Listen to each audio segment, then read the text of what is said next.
오늘 인터뷰에서 라울팔은 2025년도 60%의 확률로 비트코인이 연말까지 상승할 것이며 20%의 확률로 이례없는 상승폭을 보일 거라고 말하는데요. 심지어 알트코인 상승장이 언제 오는지까지 예측합니다. 라울팔의 예측을 결코 무시할 수 없는 이유 들어보시죠. When this cycle peaks, a lot of people have PTSD from 2021 because the business cycle and liquidity peaked in March.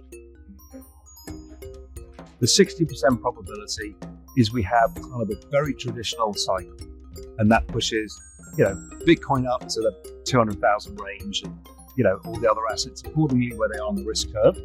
There's a 20% chance this early start is signifying something much bigger, which is the larger adoption and the more capital into the space, which leads to larger price rises than people expect.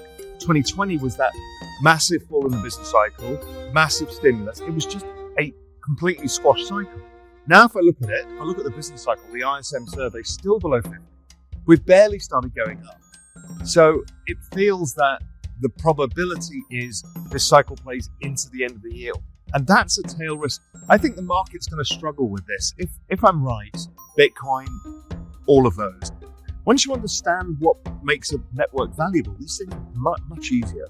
People are going to get out of risk too early, and they're going to be forced back in at the end, and we get that 2017 final explosion. That's kind of my working hypothesis now. Yeah, we've got two economies, and people can't see it. One is driven by liquidity, which is the tech stocks, and all the others live off debt and earnings. And if you ask the average business across anywhere in the United States, they're not seeing a boom time yet because the ISM survey is below 50. So we're not. So we've got two different forms of economic growth, and half of the growth that we got right now is the tax and other stuff that's happening. So it'll work its way out. The economy will slow down. The Fed will get more aggressive. My general view. So given this, we broadly agree.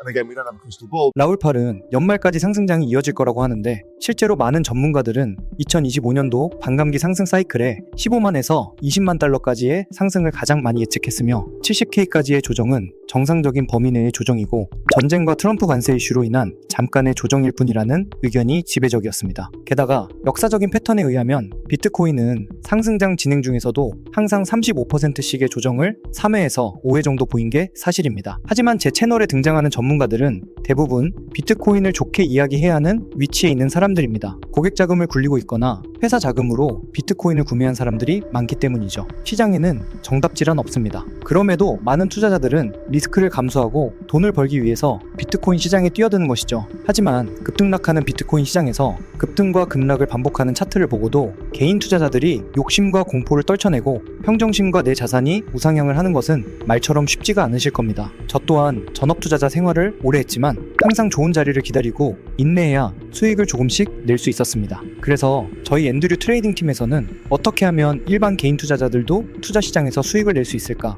구독자분들께 어떻게 하면 조금이라도 도움을 좀 드릴 수 있을까? 고민을 하다가 구독자분들도 비트코인이 명확하게 상승 추세가 나왔을 때만 투자를 하실 수 있게 한다면 수익이 조금 나지 않을까? 라는 생각을 하게 되었는데요. 제가 전업 투자를 하면서도 개발자로 오래 일을 했기 때문에 저도 써볼 겸 유료 결제를 해서 결국 만들었습니다. 바로 비트코인이 정말 신뢰할 수 있는 상승 추세인 건지 횡보인지 하락인지 알 수 있게 도움을 주는데요. 지금 보고 계시는 건 비트코인 차트인데요. 제가 빨간색 네모 박스로 표시해둔 곳을 보시면 주황색 61선과 파란색 121선이 교차하는 구간에서 추세가 변동되는 걸 보실 수 있습니다. 실제로 지금 비트코인은 최근에 61선과 121선이 데드크로스 하방 교차하면서 조정이 나오고 있는데요. 제가 운영 중인 앤드류 관점 채널에서는 보시다시피 2월 25일부터 제가 줄 곧 비트코인 하락 관점을 제가 말씀드리고 리스크 관리에 대해서 말씀을 드렸고 많은 분들이 도움을 받으셨습니다.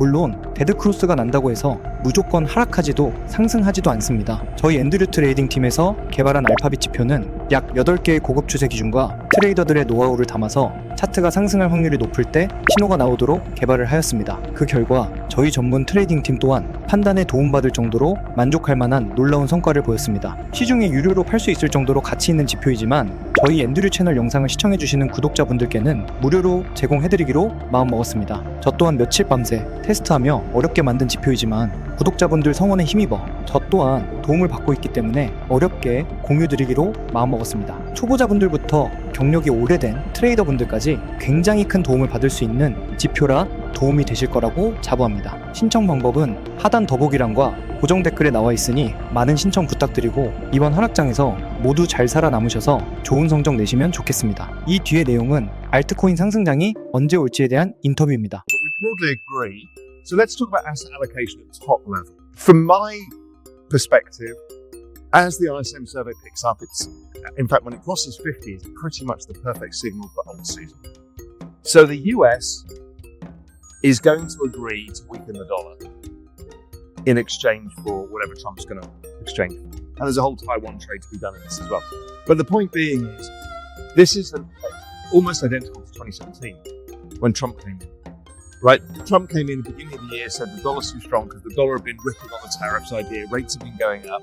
Trump said the dollar's too strong. China were in the same situation. And the moment the dollar weakened, China carried all of global liquidity. In 2017, the Fed were raising rates. USM2 was going down. And they were doing QT. So ordinarily, most people who would look at the market and say, well, that's a terrible market, risk assets going down. But no, China just dwarfed everybody by hitting the print button. And I think it's going to be the same thing. So I think the Fed have much more cover than people understand. Again, people have PTSD from last time. They stick up the chart of inflation versus the 70s and say, see, this is going to happen all over again. I'm like, no, it's not. It's not even close. The business cycles have been almost like clockwork. 2-year up cycles, 1 year peaking, 1 year down. And that corresponds. What's amazing is the Bitcoin halving cycle is the same as the debt refi cycle, which is, I think, what drives everything. It's the same as the election cycle. They're all the same thing. So, if that continues to repeat, then it should go until 2026 when that should be a bear market year. But, let's see. So I am obviously very bullish. I don't know. I've got 3 outcomes in my head that I'm juggling with. The 60% probability is we have kind of a very traditional cycle, and that pushes, Bitcoin up to the 100,000 to 200,000 range, and, all the other assets accordingly where they are on the risk curve. There's a 20% chance this early start is signifying something much bigger, which is the larger adoption and the more capital into the space, which leads to larger price rises than people expect. People are quite scarred because the last cycle seemed shorter than most people expected. Everyone thought there was another final leg higher, and that never really happened. The kind of 100,000 Bitcoin, the laser eyes idea never got there. But maybe this time the shock is for excess returns beyond expectations. The other side that I grapple with as well is, well, maybe the whole cycle's front-loaded, and in fact it's shorter, but more violent in 2024. So those are the 3 scenarios that I'm juggling in my head with. But 60% probability is just does what it says on the tin and repeats what it usually does. For retail, it's just price action.